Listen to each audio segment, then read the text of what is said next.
Good আসসালামু আলাইকুম afternoon. Sir. ওয়ালাইকুম সালাম এবং গুড আফটারনুন স্যার ভালো আছেন সবাইকে। স্যার? হ্যাঁ ভাই, ভালো আছি। আহ তোমরা দেখতে পাচ্ছ বোধহয় এবং শুনতে পাচ্ছ। আজকে নতুন একটি চ্যাপ্টার হোপফুলি দেখতে পাচ্ছ সবাই। সেটি হচ্ছে লোডিং এন্ড শিডিউলিং বা শিডিউলিং যেটাই বলি না কেন, lecture 6 production planning and control এর সেটা হচ্ছে লোডিং এন্ড শিডিউলিং। তো এটা টার্মটার সাথে আমরা অনেকটাই পরিচিত সবাই। তো এটা নিয়ে আজকে আলোচনা করব পিপিসির এই পর্যায়ে। তো চলো শুরু করা যাক। হোপফুলি সবাই চলে এসেছে আর অল্প কিছুক্ষণের মধ্যে হয়তো শুরু করতে সবাই চলে আসবে। সো নাও আমরা একটু আলোচনা করি অ্যাবাউট লোডিং এন্ড শিডিউলিং। যেহেতু লোডিং বলতে আমরা কি বুঝি এবং সেই সাথে শিডিউলিং বলতে আমরা কি বুঝি, সেটা সম্পর্কে এখানে লিটারেচার যে বলছে বা লোডিং এর যে সংজ্ঞা দেওয়া হচ্ছে সেটা যদি একটু আমরা দেখি, যে load means that quantity of work and allocating the quantity of work to the process necessity to manufacture each item is called loading. দেখো, লোডিংটা হচ্ছে যে কারো প্রতি কোনো কাজ অ্যাসাইন করা। মনে করো তোমার বাসায় তোমাকে বলা হলো যে এটা করো, তা তোমাকে কিন্তু এই কাজটা অ্যাসাইন করা হলো, মানে তোমার প্রতি সেটা লোড। এটা আরো ভালোভাবে বোঝা যাবে যখন আমরা ফ্যাক্টরিতে বিশেষ করে ডাইং মেশিনের ক্ষেত্রে বলি যে এটার ক্যাপাসিটি এত, আজকে প্ল্যানে এটা রয়েছে, আজকে এটা ডাইং করতে হবে। তো তখন কি সেই মেশিনের বরাবর কিছু কাজ বরাদ্দ করা হলো, তো সেটাকেই সেই মেশিনের যে লোড আমরা বলছি, যে আজকে লোড খুব প্রচন্ড লোড, মানে কি যে আজকে প্রচুর কাজ রয়েছে। সো অ্যাসাইনকৃত কাজ রয়েছে বা আজকে ফ্রি আছে, মানে আজকে আমার কোনো কাজ নেই, আমাকে অ্যাসাইন করা বা আমার প্রতি কোনো কাজ নেই। সো লোডিং বলতে সেটাই বোঝাচ্ছে যে load means the quantity of work, যেটা কিনা allocating the quantity of work to process necessary to manufacture each item is called loading. কোনো কিছু ম্যানুফ্যাকচার করতে বা কোনো কিছু করতে যে কাজটা আমাদেরকে অ্যাসাইন করা হয় সেটাই কিন্তু হচ্ছে আমাদের loading. So loading is defined as the assignment of work to a facility, and the facility may be হতে পারে equipment, work groups, entry plant, group of plant, no matter, অথবা সিঙ্গেল পার্সনও হতে পারে। তাহলে লোডিংটা আমরা সহজ করে যদি আবার বলি, সেটা হচ্ছে কোনো ব্যক্তি, কোনো মেশিন, কোনো প্লান্ট এর প্রতি বরাদ্দকৃত যে কাজটি সেটিকে আমরা বলতেছি লোডিং। এর উদ্দেশ্য কি কি লোডিং এর? তো লোডিং এর উদ্দেশ্য হচ্ছে is to have maximum utilisation of man, তারপরে হচ্ছে machine and materials by maintaining free flow of materials along the production line. তো ম্যান মেশিন ম্যাটেরিয়াল যে এগুলি রয়েছে তাদের সঠিক এবং সম্পূর্ণ ইউজটাকে আমরা বলছি বা উদ্দেশ্য সেটা। Then to prevent the unbalanced allocation of time, তো আমাদের যে আনব্যালেন্সড টাইমটাকে ব্যালেন্স করা, and to keep the production in the minimum cost, এটা তো অবশ্যই মিনিমাম কস্টে প্রোডাকশন করা। ওকে, সো তাহলে লোডিং বলতে আমরা যেটা বুঝলাম সেটা হচ্ছে কোনো কাজ বরাদ্দ করা। কেন বরাদ্দ করতে হবে? কারণটা হচ্ছে যে আমরা মিনিমাম কস্টে এবং ম্যান মেশিন ম্যাটেরিয়ালস গুলো সর্বোচ্চ ব্যবহারের মাধ্যমে প্রোডাকশন নিশ্চিত করাই হচ্ছে আমাদের লোডিং এর উদ্দেশ্য। তো লোডিং তাহলে সহজ করে আমরা বুঝে গেছি যে কোনো কাজ বরাদ্দ করা। সেই সাথে এবার শিডিউলিং। তো scheduling is the process of prescribing when each operation in a production process is to be executed. কথা বলো না। বলা হচ্ছে যে কথা প্রসেস যেখানে কিনা কথা ইচ, বলছে। Hello Rakibul, please mute yourself. Okay. So scheduling is the process of prescribing when each operation in a production process is to be executed. আমরা যে ওই যে কাজগুলো অ্যাসাইন করলাম, লোড দিলাম, বাট সেটা কখন কোনটা হবে সেটাকে আমরা শিডিউলিং বলছি। যেখানে প্রিসক্রাইবিং হোয়েন একটা টার্ম, হোয়েন একটা শব্দ, যে process prescribing when each operation in a production process is to be executed. According to the Kimball, scheduling is the determination of time, মানে কি ডিটারমিনেশন অফ টাইম, টাইমটাকে select করা, determination of time that is required to perform each operation, যেটা কিনা প্রত্যেকটা operation perform করতে বা প্রত্যেকটা কাজ সম্পন্ন করতে আমার কি পরিমাণ সময় লাগছে বা কখন, ডিটারমিনেশন অফ টাইম কখন করবো, and also time required to perform the inter series of the operation as routed, অর্থাৎ যেভাবে আমার রুট করে দেওয়া আছে সেভাবে আমার সবগুলো কাজগুলো সম্পাদন করতে কি পরিমাণ সময় লাগবে বা কখন আমি এই কাজগুলো সম্পাদন করব। এই যে প্ল্যানিংটা, এই যে শিডিউলটা সেটাকে আমরা শিডিউলিং বলছি বা শিডিউলিং বলছি। মানে কি সহজভাবে যদি বলি তোমার ডাইং ফ্যাক্টরিতে একটা ডাইং প্ল্যান থাকে। এই ডাইং প্ল্যান অনুসারে যে প্রত্যেকদিন তোমার এই মেশিনে এটা উঠবে, এটার পরে এই কালারটা মনে করো H&M এর হোয়াইট উঠতেছে, এরপরে H&M এর ব্ল্যাক উঠবে, এরপরে C&A এর টার্কিশ উঠবে। লাইক এইভাবে আমাদের কি একটা মেশিনে প্ল্যান দেওয়া থাকে, তাই না? তো সেই প্ল্যান অনুসারে কিন্তু আমাদের কি করতে হয় যে উম, আমাদের মেশিন গুলো রান করতে হয় বা মেশিনে উঠাতে হয়। তাহলে সেটাকে আমরা শিডিউলিং বলছি যে কখন আমরা কাজটা করব, আমাদের প্রতি যে লোডটা দেওয়া হলো, অ্যাসাইনকৃত কাজটা দেওয়া হলো সেটা কখন আমরা করব। উদ্দেশ্য কি? Determination of the rate of at which the work is small performed over its priority. Priority basis এ আমাদের সেই তো কাজগুলো করা। Determination of the proper times when the work will be released to the plant. একটা নির্দিষ্ট সময়ে কাজগুলো শেষ করা। Determination of the proper sequence, একটা proper sequence অবশ্যই মেনটেন করা। বিষয়টা কিরকম? যে তুমি যখন মিনিমাম কস্টে হাই এফিসিয়েন্সিতে কাজ করতে চাইবা, তখন সাধারণত একটা ব্ল্যাক শেড করার পরে তুমি তো সাদাটা করবা না, তাই না? আগে সাদা করবা, সাদা শেড করার পরেই কিন্তু তুমি ব্ল্যাকটা করবা। তাহলে কি হলো? ওই যে মেশিন ওয়াশের যে সময়টা সেটা কিন্তু বেঁচে গেল। ঠিক আছে? এটাকেই বলা হচ্ছে প্ল্যানিং, যে সবকিছু বিবেচনা করে বা একটা রুট ঠিক করা, কখন কোনটা উঠবে, কখন কোনটা নামবে। হয় না আমি যে কাজটা আমাকে যে সাইন করা হলো সেটা কখন হবে। ওকে? সো দিস ইজ শিডিউলিং বা শিডিউলিং। অবজেক্টিভস অফ শিডিউলিং টা কি? যে ফান্ডামেন্টাল অবজেক্টিভস তো আমরা জানি যে মিনিমাম ম্যাক্সিমাম ইউজ করে ম্যাক্সিমাম প্রোডাকশন করে মিনিমাম কস্টে, সেটাই আসলে আমাদের উদ্দেশ্য, যে কোনো মেশিন যেন আইডল বসে না থাকে এরকম। So scheduling aims to achieve the requirement rate of production, যে রেট অফ প্রোডাকশন যত বেশি হবে, minimum delay and description processing in order to meet delivery dates. অবশ্যই আমাদের ডেলিভারি ডেট একটা বড় ফ্যাক্টর। বাংলাদেশের ক্ষেত্রে ম্যাক্সিমাম টাইমে দেখা যায় যে we are failed to meet the delivery date or delivery time. So to minimum total time production having better and resources utilization এর জন্য। এরপরে যদি বলি আমরা, সেটা হচ্ছে, আমি সবাইকে বলছি please mute your microphone, unusual sound হচ্ছে। ওকে, তো কি করা হচ্ছে? To minimum total time, okay, for maximum utilisation reducing labour cost by minimum idleness in the machine and manpower. অর্থাৎ মেশিন ম্যাটেরিয়ালের সর্বোচ্চ use, to avoid the unbalance allocation of work and various ডিপার্টমেন্টের work station. মনে করে কেউ কাজ করে পারতেছে না, তারা আবার কেউ কাজই পাচ্ছে না, লাইক নট। তো প্ল্যানিংটা করলে যেটা হবে, সবার সুষ্ঠু ডিস্ট্রিবিউশনের মাধ্যমে ম্যাক্সিমাম এফোর্টটা পাওয়া সম্ভব, two keep the production cost minimum। তো যখন ম্যান মেশিন ম্যাটেরিয়াল এগুলো সর্বোচ্চ ব্যবহার নিশ্চিত করা যাবে, তখন কিন্তু আমার প্রোডাকশন কস্টটা কমে আসবে। মনে করো একটা সেট যত সময় ফ্যাক্টরিতে একটা মেশিন মনে করো ওয়াশের ক্ষেত্রেই ২ বার চলে গেল। একবার ব্ল্যাক করলা, তারপর ওয়াশ করলা, তারপর আবার হোয়াইট করলা, তারপর আবার ব্ল্যাক করলা, তারপর আবার অন্য কালার লাইট কালার করলা। এরকম করলে তো মেশিনের ইয়ে বেড়ে যাচ্ছে, টাইম বেড়ে যাচ্ছে। আর যত টাইম ইজ মানি, তাহলে কি কস্ট বেড়ে যাচ্ছে, তাই না? সো সবগুলো যদি একসাথে করা যায় সেক্ষেত্রে আরো কস্ট কমবে। So this are the objectives of scheduling. বিশেষ করে ডেট মিট করা, প্রায়োরিটি, প্রসেস রুট ঠিক করা, এগুলো শিডিউলিং এর কাজ। বেনিফিটস অফ শিডিউলিং কি? দেখো এগুলো প্রায় সবগুলো পাশাপাশি রিলেটেড।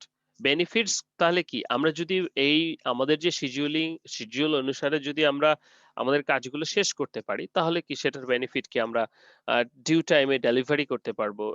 তারপরে হচ্ছে যে আমাদের ম্যান মেশিন ম্যাটেরিয়ালের সর্বোচ্চ ইউজ করতে পারবো। Then production cost will be reduced. Okay?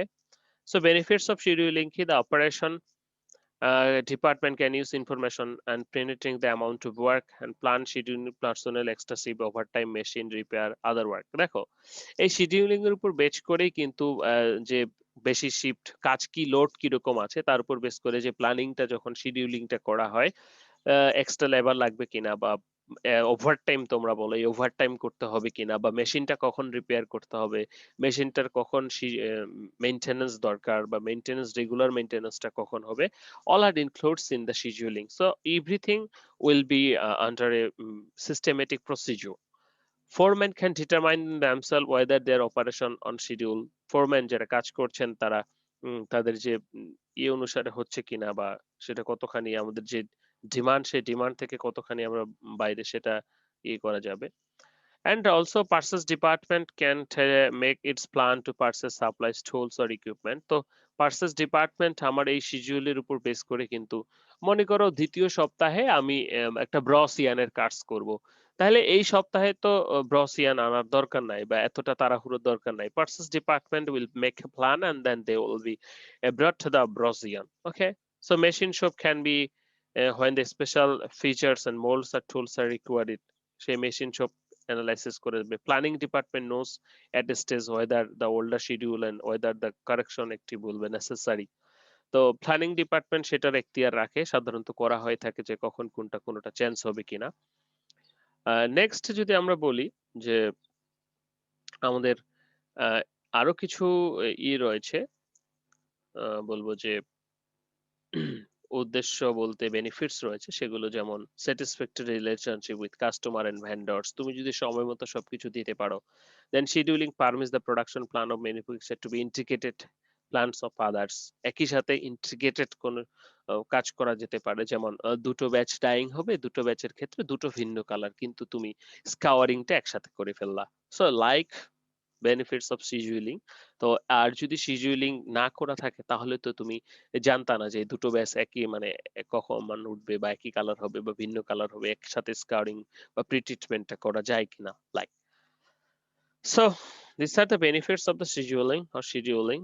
So results of scheduling, আরো যদি ফার্দার কেন মানুষ শিডিউলিং করবে বা শিডিউলিং এ যাবে, তো মিনিমাম প্রোডাকশন কস্ট। দেখো তোমার মেশিন যদি আইডলি বসে না থাকে, মানুষ যদি আইডলি বসে না থাকে, এবং তোমার যদি ম্যান মেশিন ম্যাটেরিয়ালের সর্বোচ্চ ব্যবহার তুমি নিশ্চিত করতে পারো, তোমার প্রোডাকশন কস্ট কমে যাবে। মিনিমাম স্টোরেজ কস্ট, দেখো ওই যে বললাম দ্বিতীয় সপ্তাহে ব্রস ইয়ার্ন আনবে, তো এই সপ্তাহে তো আমার ইয়ার্ন এনে আমার গোডাউন ভর্তি করে সেগুলোকে স্টোর করে এক সপ্তাহ কোনো লাভ নেই। ঠিক আছে, তো ক্ষেত্র বিশেষে দাম কম বেশির ক্ষেত্রে হয়তো স্টোর করে অনেকে। সো মিনিমাম স্টোরেজ কস্ট, এখানে স্টোরেজ কস্টটা কমাবে, যতটুকু দরকার ঠিক ততটুকু। মিনিমাম স্টক ইনভেস্টমেন্ট, অবশ্যই ইনভেস্টমেন্ট একটা গুরুত্বপূর্ণ বিষয়, যে খালি খালি এতগুলো টাকা নষ্ট করে বা ইনভেস্ট করে তো আগে থেকে বন্ধ করে লাভ নাই। সো যখন দরকার এই মিনিমাম স্টক ইনভেস্টমেন্ট আমরা আসলে বুঝতে পারি না যে কতটুকু ইনভেস্ট কখন করতে হবে। এটা সাধারণত প্ল্যানিং আমাদেরকে ডিটারমাইন করে যে আমার গ্লুবার সল্ট এত বস্তা লাগবে, এটা আগামী সপ্তাহে বা কালকে লাগবে এই পরিমাণ, তো আমার তো এখানে বেশি ইনভেস্টমেন্ট করার দরকার নেই, আবার সেটা যেন কমও না হয়। সো এই যে আইডিয়া বা এসাম্পশনটা সাধারণত এসাম্পশনটা দিয়ে দেয় হচ্ছে এই scheduling. And minimal cash outflow, যে কি রকম ক্যাশ আউটফ্লোটা হবে সেটাও কিন্তু এটার উপর ডিপেন্ড করছে যে আমার কি পরিমাণ লবণ কিনতে হবে বা কি পরিমাণ কাস্টিক সোডা কিনতে হবে। Maximum labour utilisation.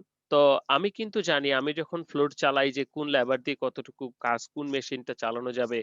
তো আবার কোন মেশিনের ক্ষেত্রে সাইজ বড় ছোট আছে, সেই ক্ষেত্রে শক্তপোক্ত লেবার এক্সচেঞ্জ করে দিয়ে লেবারের যে ম্যাক্সিমাম ইউটিলাইজেশনটা সেটা কিন্তু এখান থেকে বা শিডিউলিং এর মাধ্যমে করা হয়, বা তাদেরকে কিন্তু সেভাবে বলে দেওয়া যায় যে তুমি এই ব্ল্যাকটা নামানোর পর 2 নাম্বার মেশিনে চলে যাবা, সেটা মনে করো 1500 কেজির মেশিন, সেখানে গিয়ে তুমি এই কাজটা করবা। সো এই যে লেভার ইউটিলাইজেশন বা 1500 কেজির মেশিনে যে লেভারটা আছে, সে হয়তো একটু নতুন আসছে বা সে হয়তো পারছে না, লাইক আমরা ম্যাক্সিমাম ইউটিলাইজেশনটা কিন্তু করতে পারি।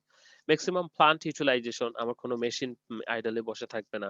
ঠিক আছে, তারপরে ম্যাক্সিমাম কাস্টমার স্যাটিসফ্যাকশন, যখন তুমি টাইমলি দিতে পারবা। টাইম কিন্তু অনেক বড় একটা বিষয়, time is money, we call that. তো টাইমলি যখন দিতে পারবা সেই ক্ষেত্রে কিন্তু তোমার আর কোনো ঝামেলা নাই। তাতে করে কি হবে যে কাস্টমারের সাথে একটা গুড রিলেশনশিপ তোমার থাকবে। ঠিক আছে, এবং একই সাথে সবাই কিন্তু কনসার্ন হয়ে কাজ করবে। যেমন সবকিছু যখন আন্ডার প্ল্যানিং এর ভিতরে থাকবে, তখন তোমার ফ্যাক্টরিতে চাইলেই তোমার যদি একটা ফেব্রিক নষ্ট হয়ে যায়, তুমি চাইলেই কিন্তু আরেকটা ফেব্রিক এত সহজে পাও না। তো সেটার জন্য কিন্তু তোমার জবাবদিহি করতে হয়। জবাবদিহি করার পরেই কিন্তু তুমি সেটা পাও। সো ইন দিস কেস তুমি কিন্তু নতুন একটা ফেব্রিক নিচ্ছ, বাট পরবর্তীতে কিন্তু এরকম যেন না হয় বা হবে না সেই চিন্তা কিন্তু তুমি করছো, বা সেই ক্ষেত্রে তুমি কিন্তু কেয়ারফুলি কাজ করছো। তো সেই ক্ষেত্রে কোয়ালিটিটা কিন্তু আনহান্স হচ্ছে।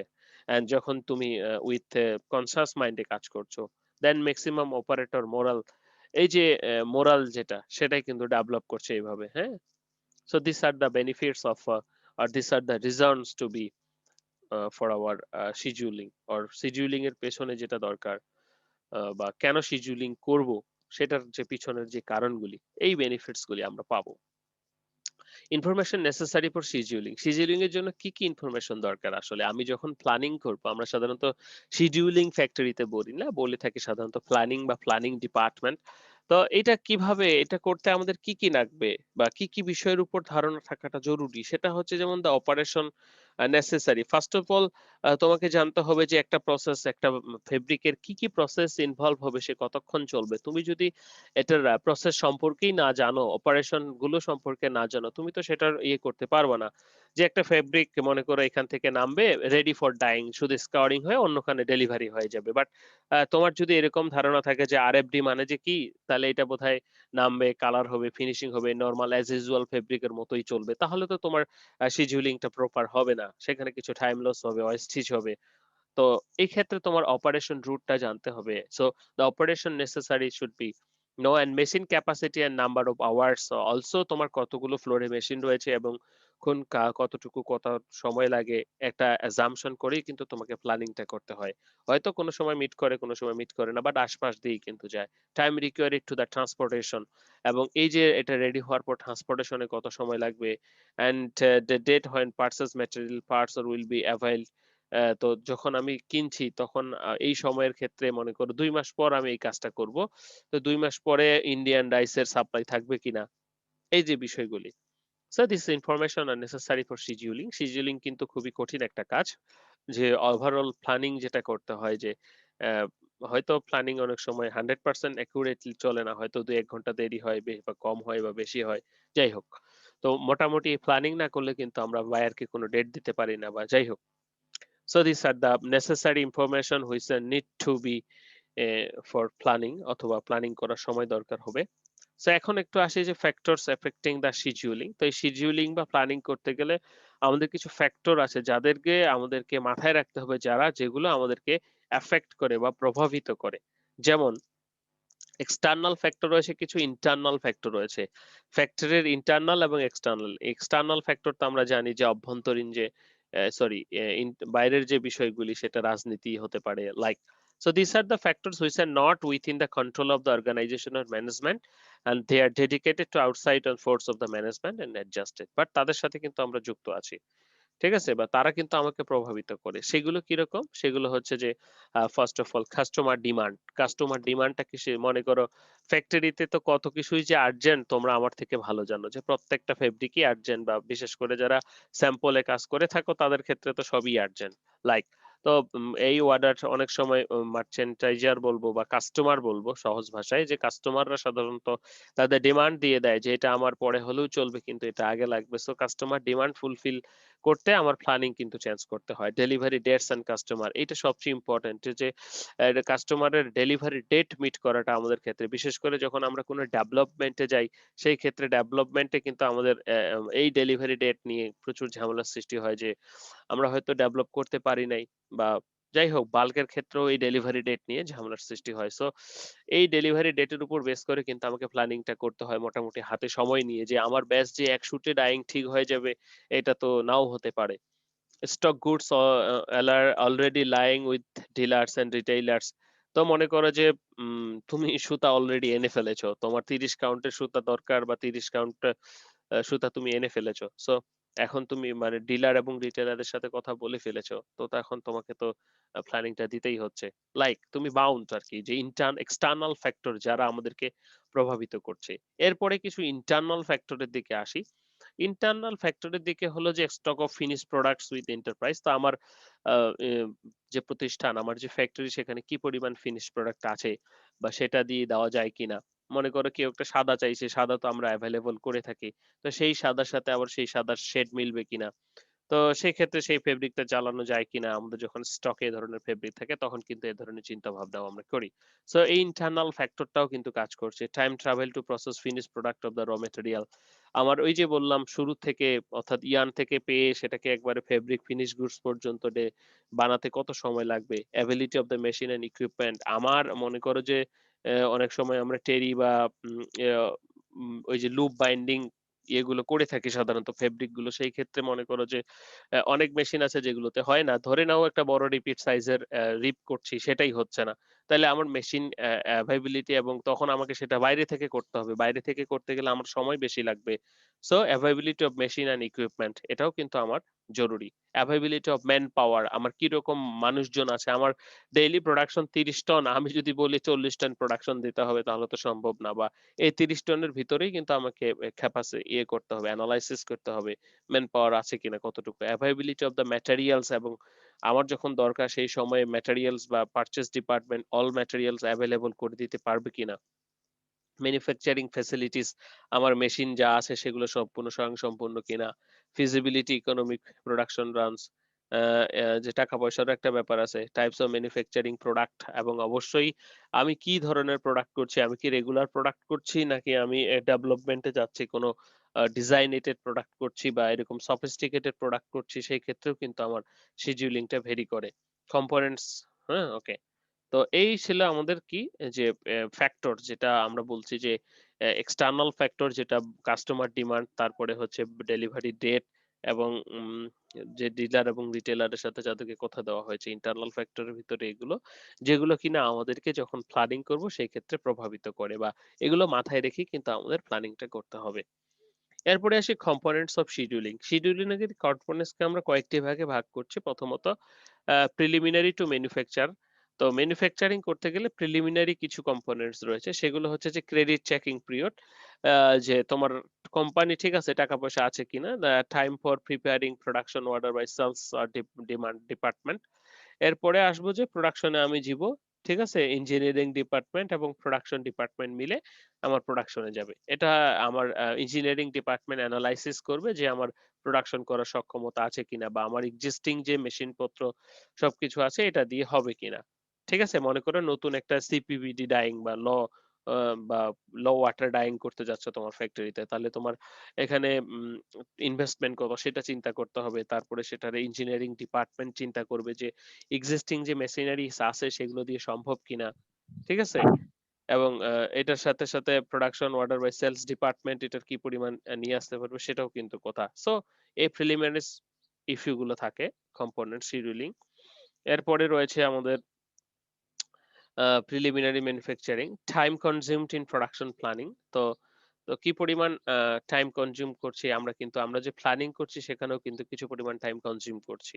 প্রকিউরমেন্ট সাইকেল টাইম, একটা কমপ্লিট প্রকিউরমেন্ট এ কি পরিমাণ সময় লাগছে কেনা থেকে শুরু করে একবারে ডেলিভারি পর্যন্ত। Time for storage of raw material কে কতদিন স্টোরেজে রাখতে হচ্ছে।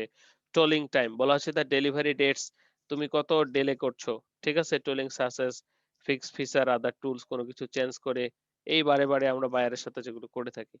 তারপর বলা হচ্ছে যে processing cycle time in factory, time for storage and components of transit time, কতক্ষণ ট্রানজিটে লাগবে বাংলাদেশের যে রাস্তা, and sub assembly time, final assembly, testing, shipping time, all should be considered and all are the components of our scheduling.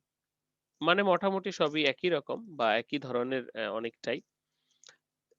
Now scheduling procedure, গুলি কি কি দেখো, এটা শিডিউলিং প্রসিডিউরটা সাধারণত আমরা দুই ভাবে করি। একটা ইন্টারন্যাশনাল প্রোডাকশনের জন্য, একটা সরি ইন্টারন্যাশনাল নয়, ইন্টারমিটেন্ট বা অবিচ্ছিন্ন, যেটা নিরবিচ্ছিন্ন ভাবে চলবে প্রোডাকশনের জন্য, আরেকটা হচ্ছে ব্যাচ প্রোডাকশনের জন্য, অর্থাৎ যেটা বিচ্ছিন্ন।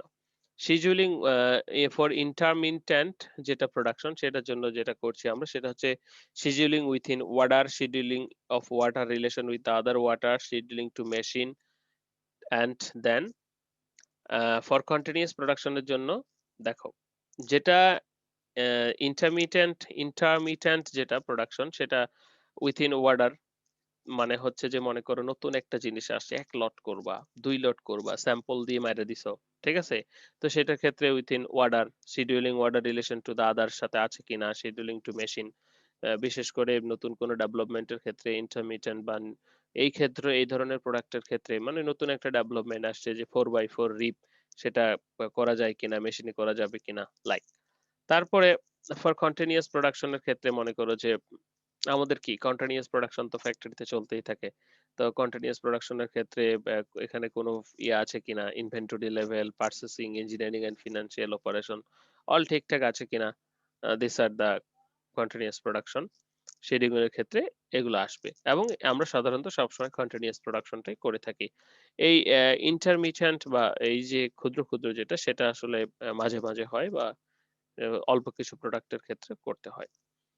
এরপরে যদি আমরা আসি সেটা হচ্ছে যে এই কন্টিনিউয়াস প্রোডাকশনটা সাধারণত তো কয়েকদিনের জন্য করা হয় না, কয়েক মাসের সেভারাল মাসের জন্য করা হয়। মনে করো কোনো বিক্রেতা সাবান উৎপাদনে একটা ফ্যাক্টরি সাবান উৎপাদন করছে। সে তো আর ২ সপ্তাহের জন্য সাবান উৎপাদন করবে না। তো সেটা কয়েকটা মাস বা কয়েকটা ইয়ার এ ধরনের লং টাইম ধরে যখন কোনো শিডিউলিং করা হয় তখন সেটাকে মাস্টার শিডিউলিং বলে। বলা হচ্ছে this is the activity that determines the overall production plan or the next several months. Okay, so দেখো একটা জিনিস বলা হচ্ছে কি this is the activity that determines the overall production plan for the next several months, মোটামুটি 6 মাস 4 মাস এরকম ধরে যখন এই ধরনের প্ল্যান করা হচ্ছে যে পুরো সময়টা ধরে কিরকম ইয়ে করা হবে তখন সেটাকে আমরা মাস্টার শিডিউলিং বলছি। After forecasting, capacity planning and inventory analysis, production is commenced by master scheduling, determining production capacity and final results into the end of the products and delivery of customer order. দেখো বলা হচ্ছে যে after forecasting, আমরা forecasting পড়েছি না?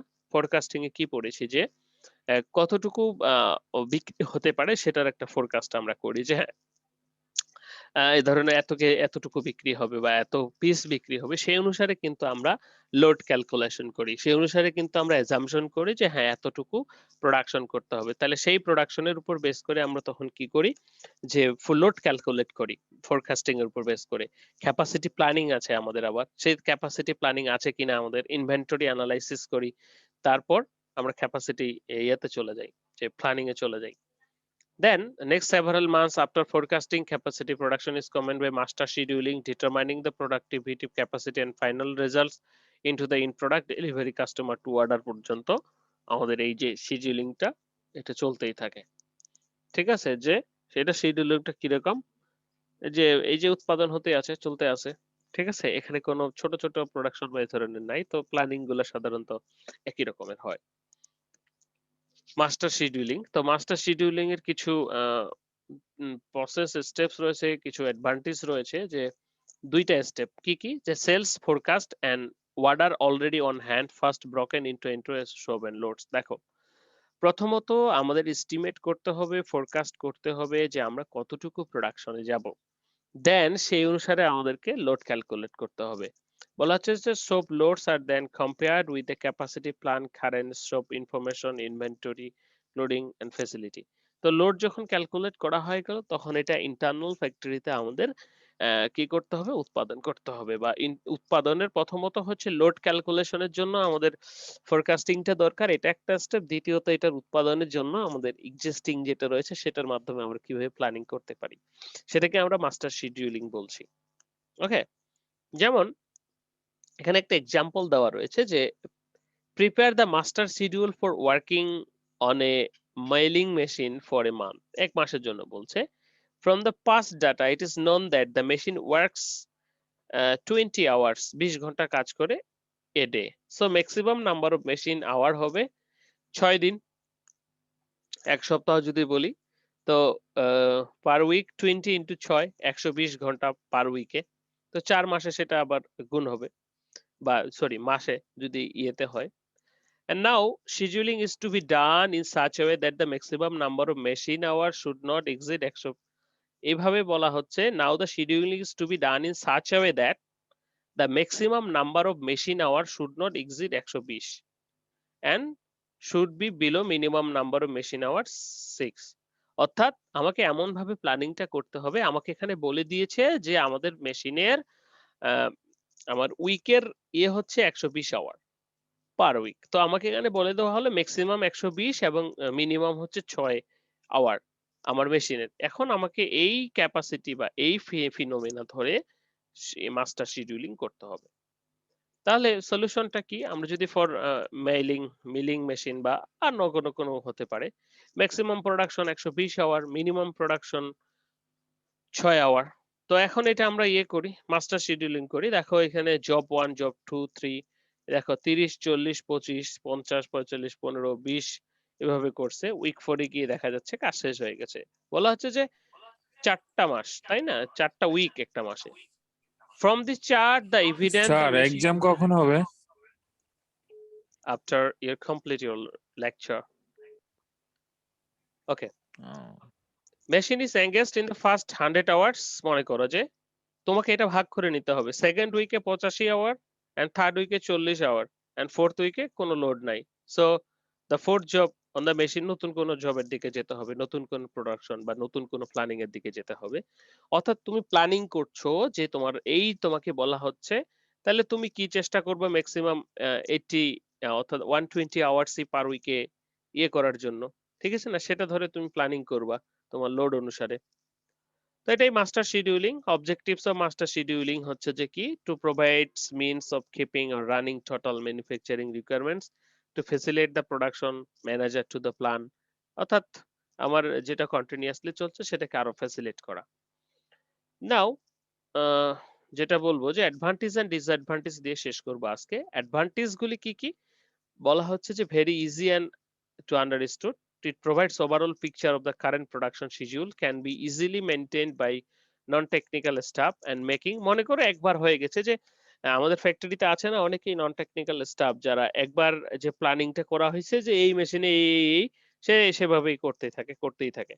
তো অনেকটা সেরকম, যেহেতু মাস্টার শিডিউলিং চলতেই থাকে একই রকম প্রোডাকশন, সেই ক্ষেত্রে কিন্তু এটা প্রযোজ্য। এটা বাট এটা ইন্টারমিটেন্ট, যেটা অল্প স্বল্প নতুন নতুন কিছু, সেই ক্ষেত্রে কিন্তু এটা প্রযোজ্য নয়। ঠিক আছে? সো ডিসঅ্যাডভান্টেজটা কি? ডিসঅ্যাডভান্টেজটা হচ্ছে যে it provides only overall picture and detail operation are not indicated. It does not provide detailed information. The system is applicable for smaller plants. মনে করো বড়র ক্ষেত্রে গেলে একটু ঝামেলা হয়ে যায়। মনে করো একটা ব্রেড ফ্যাক্টরি, সে প্রতিদিন ব্রেড বানাচ্ছে, সে একইভাবে ব্রেড বানাচ্ছে প্রত্যেকদিন, তার শিডিউলটা কি একই রকম হয়ে গেছে। বাট যখনই তুমি এটা একটা ইয়েতে বড় বেকারির ক্ষেত্রে যাবা বা একটা পেস্ট্রি শপের ক্ষেত্রে যাবা, সে একবার পুডিং বানাচ্ছে, একবার বিস্কিট বানাচ্ছে, লাইক তখন কিন্তু এটা একই রকম থাকে না। তো যাই হোক, এটার ক্ষেত্রেও মাস্টার শিডিউলিং করা যায় যদি প্রোডাক্ট গুলো একই রকম হয়, বা ওয়ালটন যখন টিভি বানায় একই রকম প্রোডাক্ট অ্যাসেম্বলি করছে, সেই ক্ষেত্রে মাস্টার শিডিউলিং হতে পারে। তো এই ছিল আজকে আমাদের লেকচার অ্যাবাউট স্যার একটা লোডিং প্রশ্ন ছিল স্যার। And scheduling. বলে ফেলো। স্যার এই যে আপনি যে মাস্টার প্রোডাকশন মানে শিডিউলিং এর কথা বললেন হুম স্যার, হুম এটা আমি একটু আপনার কাছে আমি একটু বুঝতে চাচ্ছিলাম হুম যে আপনি যেটা বললেন যে ব্রেড ফ্যাক্টরি দিয়ে উদাহরণটা দিলেন হুম যে ওটা একই রকম প্রোডাকশন চলে, যে এখানে মাস্টার হুম প্ল্যানিং করা যায়। হুম আবার আপনি আরেকটা উদাহরণ দিলেন, সেটা হচ্ছে যে যে বিভিন্ন রকম খাবার আইটেম তৈরি করে, হুম। সেক্ষেত্রে আমি যদি খাবারের ধরন অনুযায়ী যদি ছোট ছোট ভাগ করে করে হ্যাঁ, মাস্টার সেই প্ল্যান ক্ষেত্রে মাস্টার মাস্টার শিডিউলিংটা শিডিউলিং করি। করা যাবে। বাট তুমি যখন ওভারঅল যাবা, সেই ক্ষেত্রে ভ্যারাইটি বেশি হবে। ভ্যারাইটি বেশি হলে কমপ্লেক্সিটি বেশি হবে। তুমি যখন খাবারের আইটেম হিসেবে তুমি মাস্টার শিডিউলিং করতেই পারো, যে হ্যাঁ তুমি একটাতে শুধু ব্রেড বানাচ্ছো, একটাতে বিস্কিট বানাচ্ছো, এরকম। হ্যাঁ, প্রত্যেকটা প্রসেসের জন্য তুমি মাস্টার শিডিউলিং করতে পারো। সেই মেশিন যদি তোমার একই ইকুইপমেন্ট হয়, সেই ক্ষেত্রে মাস্টার শিডিউলিং সম্ভব। বাট তোমার একই মেশিন যদি বিভিন্ন আইটেমের ক্ষেত্রে ব্যবহৃত হয়, সেক্ষেত্রে তো তোমার মাস্টার শিডিউলিংটা হবে না। ঠিক আছে? আচ্ছা, সেক্ষেত্রে স্যার কোন শিডিউলিংটা স্যার আমরা মেনটেন করবো স্যার? সেটার ক্ষেত্রে ইন্টিমেটেন্ট, আমরা যেটা শর্ট কোয়ান্টিটির জন্য বা শর্টের জন্য ইন্টারমিটেন্ট শিডিউলিং ইউজ করতে পারি। কারণ এটা যখন তখন চেঞ্জ হচ্ছে। ঠিক আছে? যে এখন তুমি ব্রেড বানাচ্ছ, আবার একই মেশিন দিয়ে তুমি বিস্কিটও বানাচ্ছ, লাইক। ঠিক আছে? Okay sir, thank you.